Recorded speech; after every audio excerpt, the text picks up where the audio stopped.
Hello friends, welcome back to my channel angelinecreations. Masterchef series தான் நம்ம பார்த்துட்டு இருக்கோம் இப்ப தொடர்ந்து. நேத்து சாட்டர்டே வந்து டெசர்ட்னு சொன்னோனே எனக்கு வாவ் அப்படினு இருந்துச்சு. ஏனா வந்து உங்க நம்ம சேனல்ல ரெகுலரா பார்க்குற எல்லாருக்குமே தெரியும் எனக்கு டெசர்ட் எவ்வளவு பிடிக்கும்னு. நம்ம தமிழ்நாட்டு மாவட்டங்களோட விதவிதமான டெசர்ட்ஸ் நம்ம சேனல்ல நான் நிறைய போட்டுருக்கேன். ஸோ டெசர்ட் சேலஞ்சுனோடனே எனக்கு ரொம்ப ரொம்ப ஹாப்பியா ஆயிடுச்சு. ஸோ வந்து அந்த டெசர்ட் சேலஞ்சில் இன்னைக்கு நம்ம பார்க்க போகிறது வந்து வின்னி சிஸ்டர் பண்ண அந்த குண்டு மல்லி வச்சு ஒரு ஸ்வீட் தான். அந்த ஸ்வீட் வந்து ரொம்ப ரொம்ப ஈஸியாக செஞ்சிடலாம், ரொம்பவே டிஃப்ரெண்ட்டாக இருக்கும் போது. இது வரைக்கும் குண்டு மல்லியை நான் வந்து தலையில் வச்சு தான் யூஸ் பண்ணியிருக்கேன், டெசர்ட்டில் யூஸ் பண்ணதே இல்லை. ஸோ எனக்குமே ரொம்ப எக்ஸைட்டிங்காக இருக்குது இந்த டிஷ் வந்து எப்படி இருக்கும், சாப்பிட எப்படி இருக்கும் அப்படின்னு சொல்லி ரொம்ப ஆர்வமாக இன்னைக்கு வந்து சமைக்க ஸ்டார்ட் பண்ணியிருக்கேன். ஸோ வாங்க இந்த டெசர்ட்டை எப்படி செய்யறதுங்கிறத பார்த்துடலாம். மல்லிகை பூவை வச்சு நம்ம ஒரு ஸ்வீட் சோமாஸ் அல்லது குஜியான்னு கூட சொல்லலாம். இதை செய்கிறதுக்கு நம்ம வந்து ஒரு மாவு ஃபஸ்ட் பிசைஞ்சிக்கலாம். அதுக்கு 1.5 கப் அளவுக்கு மைதா ஒரு பவுலில் எடுத்துக்கோங்க. அதில் 1/4 டீஸ்பூன் உப்பு சேர்த்துட்டு நம்ம எண்ணெய் காய்ச்சி இதில் ஊற்றணும். இந்த உப்பை இப்படி மிக்ஸ் பண்ணி வச்சதுக்கப்புறம் ஒரு 2 டேபிள் ஸ்பூன் எண்ணெய், அதாவது எந்த ஃப்ளேவரும் இல்லாத எண்ணெயை வந்து நல்லா புகை வர அளவுக்கு சூடுபடுத்திட்டு அந்த சூடான எண்ணெயை வந்து இந்த மாவு மேலே ஊற்றி நல்லா மிக்ஸ் பண்ணிடணும். மிக்ஸ் பண்ணிவிட்டு கொஞ்சம் கொஞ்சமாக தண்ணி தெளித்து எப்படி நம்ம சப்பாத்திக்கு மாவு பிசைகிறோமோ அதே மாதிரி வந்து மாவு வந்து பிசைஞ்சு வச்சிடணும். இதை ஒரு 1/2 hour ஊற விடுங்க. அதுக்கப்புறம் நம்ம வந்து அந்த ஃபில்லிங் ரெடி பண்ணிடலாம். அதுக்கு ஒரு பேனில் கசகசா ஒரு 2 டேபிள் ஸ்பூன் சேர்க்குறேன். இது வந்து ஆப்ஷனல் தான், கசகசா பிடிக்கும்னா சேர்த்துக்கோங்க. நான் வந்து இன்றைக்கி சண்டேங்கிறனால லன்ச் வந்து அங்கனன் பிரியாணி, முட்டை, அப்புறமேட்டு லிவர் ஃப்ரை எல்லாம் பண்ணியிருந்தேன். அதோட மீன் டைம் நான் இந்த ஸ்வீட்டையும் வந்து வறுத்து ரெடி பண்ணிகிட்ருக்கேன். கசகசா நல்லா வறுபட்டு எடுத்தோடனே அடுத்து வந்து தேங்காய் திருவல் ஒரு அரை மூடி தேங்காவை அப்படியே திருவி சேர்த்துருக்கேன். அதை நல்லா வறுத்துக்கலாம், ஈரம் போக வறுத்து எடுத்துக்கலாம். இப்போ நம்ம தேங்காய் ஃபில்லிங்க்கு ஒரு க்ரன்ச்சி எலமெண்ட் கிடைக்கிறதுக்காக பாதாமும் முந்திரியும் வந்து நான் கட் பண்ணிக்கிறேன். இது கூட நீங்கள் பிஸ்தா இருந்தால் அது கூட சேர்த்துக்கலாம். அதுக்கப்புறம் மல்லிகை பூவை நல்லா தண்ணியில் போட்டு கழுவி எடுத்துட்டு அதையும் வந்து பொடியாக கட் பண்ணி எடுத்து வச்சுக்கோங்க. இப்போ நம்ம ஆல்ரெடி தேங்காய் வந்து நல்லா ட்ரையாக வறுத்து வச்சுட்டோம், கசகசாவும் வறுத்து வச்சுட்டோம். இப்போ நம்ம வந்து ஒரு பேனில் வந்து நெய் ஒரு 2 ஸ்பூன் விட்டுட்டு நம்ம கட் பண்ணி வச்சுருந்தா அந்த பாதாம் முந்திரியை சேர்த்து அதை வறுத்துக்கணும்.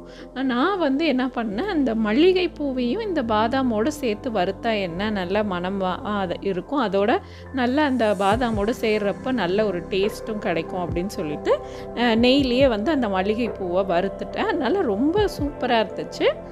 கசகசாவையும் அந்த தேங்காய் வறுத்ததையும் சேர்த்துட்டு சர்க்கரை நமக்கு எவ்வளோ தேவையோ அதையும் வந்து சேர்த்துருங்க. சூட்லேயே வந்து அடுப்பை நல்லா சிம்மில் வச்சுட்டு நல்லா மிக்ஸ் பண்ணிக்கோங்க.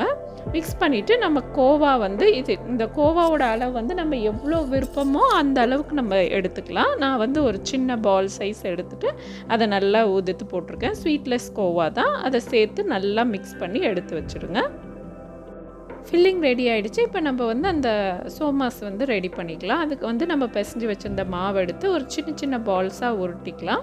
அவங்க வந்து அந்த வீடியோவில் பார்க்கும் போது அவங்க குட்டி குட்டி குஜியா மாதிரி தான் பண்ணியிருந்தாங்க. ஸோ அதனால் நான் சின்ன சைஸில், பூரியை விட சின்ன சைஸில் தேய்ச்சிக்கிறேன்.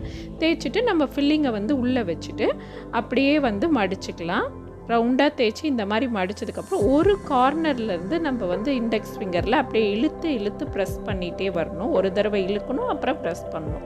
அப்படியே அழகாக ப்ரெஸ் பண்ணிட்டு வந்திங்கன்னா அந்த டிசைன் வந்து அழகாக வரும். இந்த சோமாஸ் வந்து நான் அடிக்கடி செய்வேன். எங்கள் வீட்டில் என்னோடய மாமியார் தான் இந்த சோமாஸ் எப்படி மடிக்கிறதுக்கெலாம் எனக்கு கற்றுக் கொடுத்தது. ஸோ இப்போ எண்ணெய் காஞ்ச உடனே நம்ம மடித்து வச்சுருந்த சோமாஸ் எல்லாத்தையும் போட்டு நம்ம சுட்டுக்கலாம். இந்த ஸ்வீட் சோமாஸ் வந்து நாங்கள் இந்த மல்லிகைப்பூ இல்லாமல் தேங்காய் வச்சு நாங்கள் நிறைய தடவை செஞ்சுருக்கோம். கிறிஸ்மஸ் டைமில் தான் செய்வோம். இப்போ எல்லா சோமாஸும் நல்லா ப்ரௌன் ஆயிடுச்சு, ஃப்ரை பண்ணி எடுத்தாச்சு. அடுத்ததாக ஒரு chocolate sauce, white chocolate sauce செய்கிறதுக்கு நான் மில்கி பார் எடுத்திருக்கேன். அதை வந்து டபுள் பாய்லர் மெத்தடில் நான் மெல்ட் பண்ணிக்க போகிறேன்.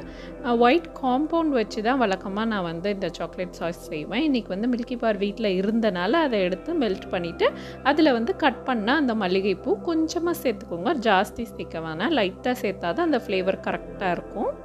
அது கூட வந்து ஒரே ஒரு ஸ்பூன் வெண்ணெய், அப்புறம் திக்காக காய்ச்சின பால் அல்லது க்ரீம் கூட நீங்கள் எடுத்துக்கலாம். எடுத்து சேர்த்துட்டு இதை நல்லா மெல்ட் பண்ணி எடுத்து ஒரு க்ரீம் கன்சிஸ்டன்சிக்கு வந்துடும். இந்த கன்சிஸ்டன்சியில் வந்து ஒரு பைப்பிங் பேக்கில் வந்து இதை ஃபில்லப் பண்ணி வச்சுக்கோங்க. அதுக்கப்புறம் வந்து ஒரு சின்ன குழிக்கரண்டியில் 2 ஸ்பூன் சர்க்கரை சேர்த்து சர்க்கரை மூழ்கிற அளவுக்கு தண்ணி ஊற்றிட்டு ஒரு சிரப் ஒன்று ரெடி பண்ண போகிறோம்.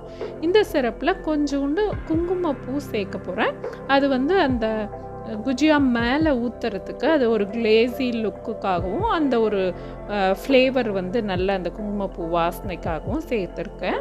இதை வந்து ஒரு ஓரம் வச்சுட்டு அடுத்து வந்து அந்த நம்ம ஃபில்லிங் வச்சுருந்தோம்ல அது கூட கொஞ்சம் கோவாவும் நம்ம பண்ண அந்த மில்கி பார் சாஸையும் போட்டு மிக்ஸ் பண்ணி வச்சுக்கலாம். இதை வந்து அந்த ஸ்வீட்டுக்கு மேலே வைக்கிறதுக்கு இப்போ நம்ம இதெல்லாம் பிளேட்டிங் பண்ணிடலாம். ஒரு பிளாக் பிளேட் எடுத்துக்கிறேன். அதில் வந்து இந்த மாதிரி சோமாஸை வந்து அடுக்கிட்டு ஒரு ட்ரீ மாதிரி அந்த ஒயிட் சாஸில் நான் வரைஞ்சிக்கிறேன். இப்படி தான் வந்து அவங்க பிளேட்டிங் பண்ணியிருந்தாங்க. வீடியோவில் பார்க்க அப்படி தான் தெரிஞ்சது.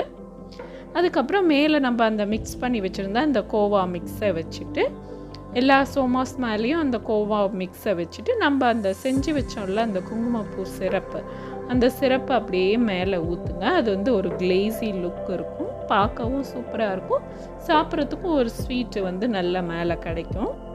ஒரு ரிச்சான கோவா ஃபில்லிங்கோட மேலே நல்லா க்ரன்ச்சியான டெக்ஸ்டரோட இந்த ஸ்வீட் சாப்பிட்றதுக்கு ரொம்ப சூப்பராக இருந்துச்சு. மல்லிகைப்பூ வச்சு செஞ்ச இந்த ஸ்வீட் ரொம்பவே டிஃப்ரெண்ட்டாக இருந்தது, சாப்பிட்றதுக்கு ரொம்ப சூப்பராக தான் இருந்துச்சு. ஸோ இந்த ரெசிபியை நீங்கள் ட்ரை பண்ணிங்கன்னா எனக்கு ஒரு ஃபோட்டோ எடுத்து என்னோட இன்ஸ்டாகிராம் பேஜில் ஷேர் பண்ணுங்கள். இந்த வீடியோ உங்களுக்கு பிடிச்சிருந்தா லைக் பண்ணுங்கள், கமெண்ட் பண்ணுங்கள், ஷேர் பண்ணுங்கள். மறக்காமல் ஏஞ்சலின் கிரியேஷன்ஸ் சேனலுக்கும் சப்ஸ்கிரைப் பண்ணுங்கள். தேங்க்ஸ் ஃபார் வாட்சிங்.